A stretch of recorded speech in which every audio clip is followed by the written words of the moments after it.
Thank you, Deputy Speaker.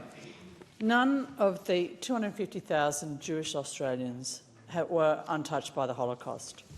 Nearly every family has parents or grandparents who are survivors, whose friends or relatives were murdered in German concentration camps.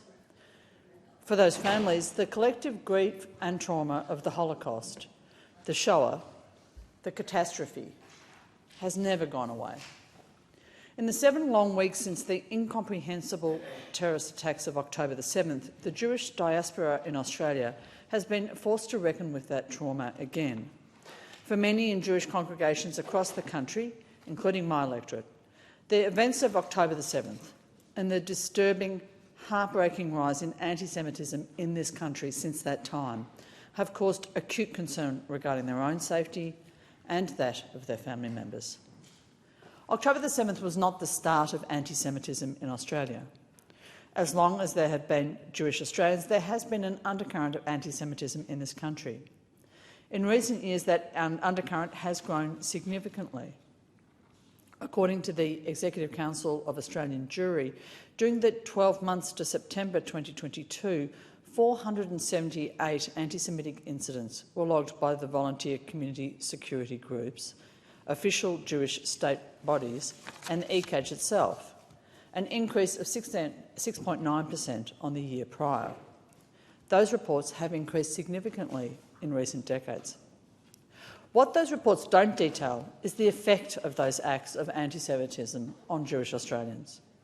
They don't illustrate how Jewish students in Bondi felt in 2014 when their school bus was boarded by teenagers shouting horrendous anti-Semitic slurs while performing the Nazi salute. Or more recently, how students in Melbourne at Brighton Secondary College felt when they were subjected to anti-Semitic bullying. They don't capture how those attending their Shabbat service at the Central Shul on November the 10th in Melbourne felt when they had to be evacuated due to pro-Palestinian protests. Or how shopholders feel when they arrive at their business to find the Magen David sticker on their window. How Jewish adults feel when they see a Nazi sympathiser giving the Nazi salute, the Sieg as he leaves court. Neo-Nazis doing the same on the steps of the Victorian Parliament. And now how Jewish children from Melbourne feel when they're told not to wear their kippas or their school uniforms on the streets of our city. How a Jewish business owner in my electorate felt earlier this year when he received a flyer in the mail which was filled with Nazi slogans and anti-Semitic abuse targeting me, targeting the member for Goldstein and, most disturbingly of all, targeting the immediate former member for Kooyong. These weren't just discriminatory actions. They were visceral reminders of the darkest period in modern history. Those things don't just make Jewish people feel unwelcome. They make them feel unsafe. They inflame a trauma which touches every member of the small, tight-knit Australian Jewish community. We must do more to educate the community about the Holocaust and about anti-Semitism. And I strongly commend the actions of the former member for Kooyong, Josh Frydenberg, for his commitment to establishment of Holocaust museums in every state and territory in this country. I applaud the ECAJ for collecting detailed data on anti-Semitism in Australia. Unfortunately, we can expect for its job to be busier and those returns to be more disturbing in the years to come. Peter Wertheim, the body's co-chief executive, has said that the council has recorded a 482% rise in anti-Semitic incidents since the October the 7th attacks. This should inspire all of us in Parliament to act immediately and forcefully, as we will this week with this legislation. All acts of discrimination based on race, religion or ethnicity are disgraceful. The International Covenant on Civil and Political Rights and the Racial Discrimination Act of 1975 both bear testament to this. Governments have a unique responsibility to set the tone, the laws and the expectations around social cohesion in this country. And this includes taking very seriously our responsibility to balance the right to free expression with the right to be free from discrimination. This bill strikes that balance well. The bill upholds Australia's responsibility to take positive action to eradicate the incitement of racial discrimination as found in Article 4 of the International Convention on Elimination of All Forms of Racial Discrimination, as well as our responsibility to outlaw the vilification of persons on national, religious or religious grounds, racial or religious grounds. The Counter-Terrorism Legislation Amendment Bill 2023 amends the Crimes Act 1914 and the Crimes Act Code Act of 1995 to establish criminal offences for the public display of prohibited Nazi and Islamic State symbols, for the trading of goods that bear a prohibited Nazi or Islamic State symbol, for the use of a carriage service for violent extremist material, and for possessing or controlling violent extremist material obtained or accessed using a carriage service.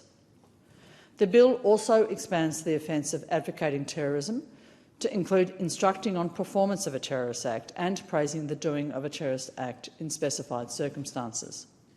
It increases the maximum penalty for the offence of advocating terrorism from 5 to 7 years.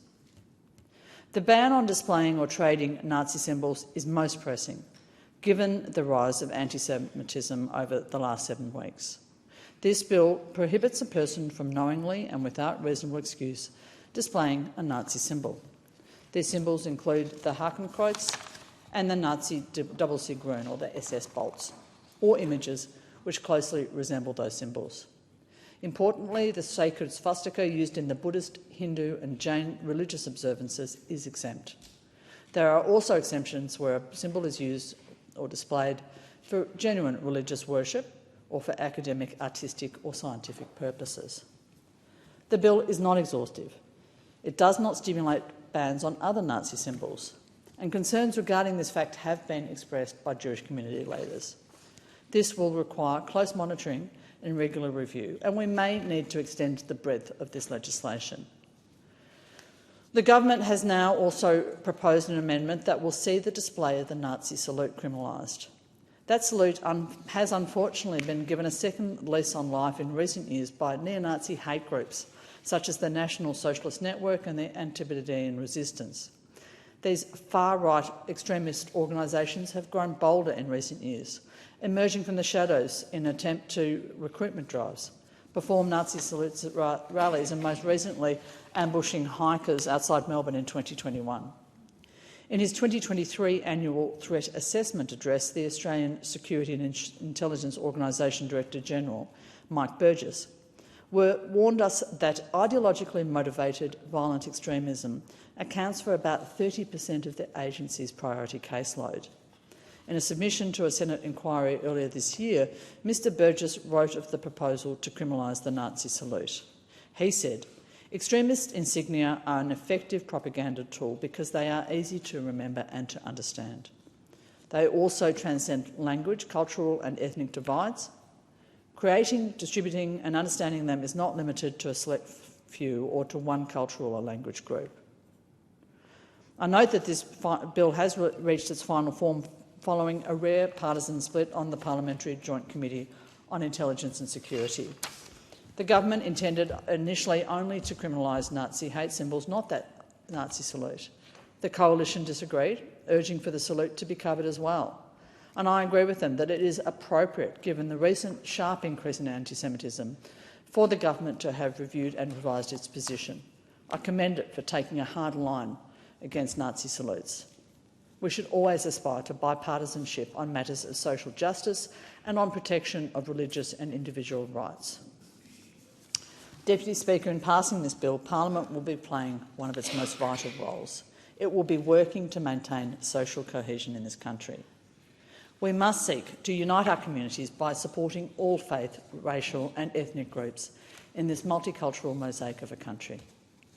To show all of them, as best we can, our support, our care, our respect and our love.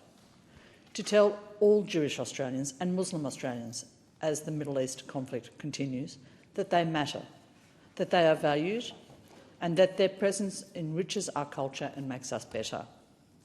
There are some lines which must not be crossed. Use of Nazi symbolism is one. Nazi ideology and symbolism are unacceptable and intolerable. The hate that they represent must be rejected, today and tomorrow. The vilification of persons on national, racial or religious grounds goes against all of the precepts of what we aspire to as Australians. And so I support this bill, and I commend the government for bringing it to the House.